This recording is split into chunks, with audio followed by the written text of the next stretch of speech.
Hey guys, today I want to talk about how you are the only person who can tell you no. So, growing up, to give you some background, it was super interesting looking back in my life because growing up as a young child and as a young boy and into manhood and being a young man, one of the things that I noticed as an adult that was very hard looking back was the transition period where I had boundaries placed on me and self discipline placed on me by outside forces, by outside authorities. And then a transition occurred in my life to where now I'm the only one who is in charge and responsible for placing those boundaries. And I'm the only authority in my life to say no. Now, I can have outside forces, right? And just give me some grace on this too as I get into this, because there are a few places where this breaks. But what I want to say is this: you grow up thinking and believing that somebody else is going to tell you no, because that was your parents. Okay, your parents tell you no. They can send you to a room. They can ground you. They can do things like that, right? If you don't acknowledge the no. And then there's a period in your life where you can tell yourself no, but if you don't, you don't have any grounding or immediate consequences like that in your life. The only thing that you have are delayed consequences, which come in much later. And oftentimes we cannot see the cause and effect because they're 5 steps removed. They're way down the line. And what I'm getting at is this: looking in my life where there's a transition where I was fully autonomous versus having some autonomy versus being completely helpless and completely unautonomous because I'm relying on my mother and father to feed me, clothe me, all the things. That transition occurred over life, and nobody talked to me about this. I did not know that transition, not in this words, not in these languages, like not in this language. Like my father talked to me like, hey, there's going to be coming time in life when you're going to be responsible for your own decisions and for those things. And that was what was said to me.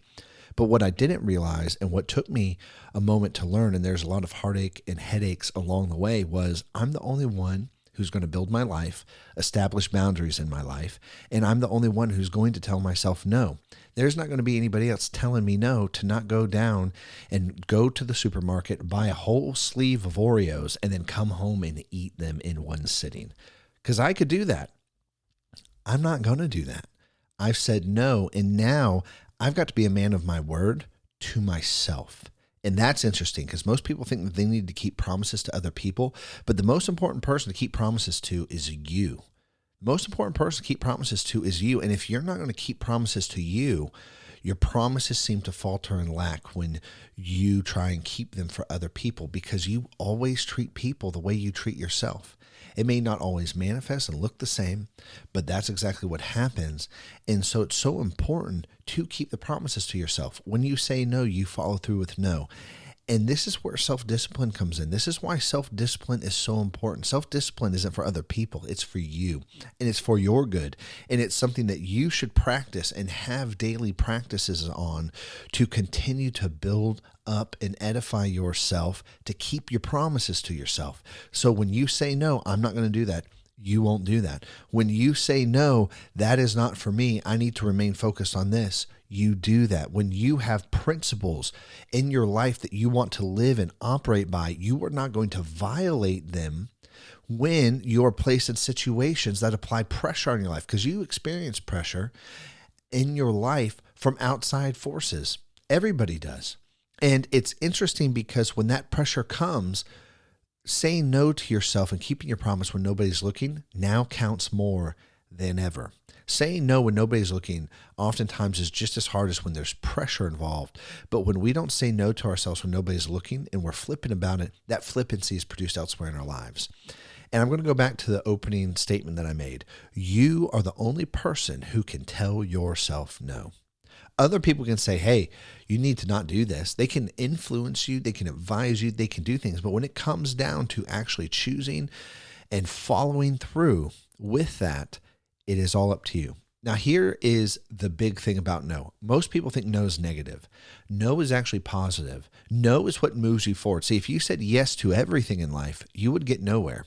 But if you said no to more things in your life than you said yes to, you would move forward more quickly. Think about it this way. You're driving down the highway.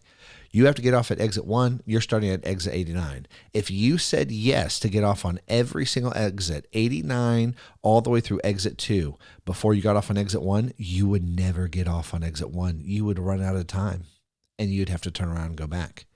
But if you said no to every exit along the way, which is what we do naturally when we're driving to a destination, we say no to every exit, you all of a sudden will end up at the destination and the goal that you placed yourself. So anyways, guys, I'm out of time, and I'll catch you later. Peace.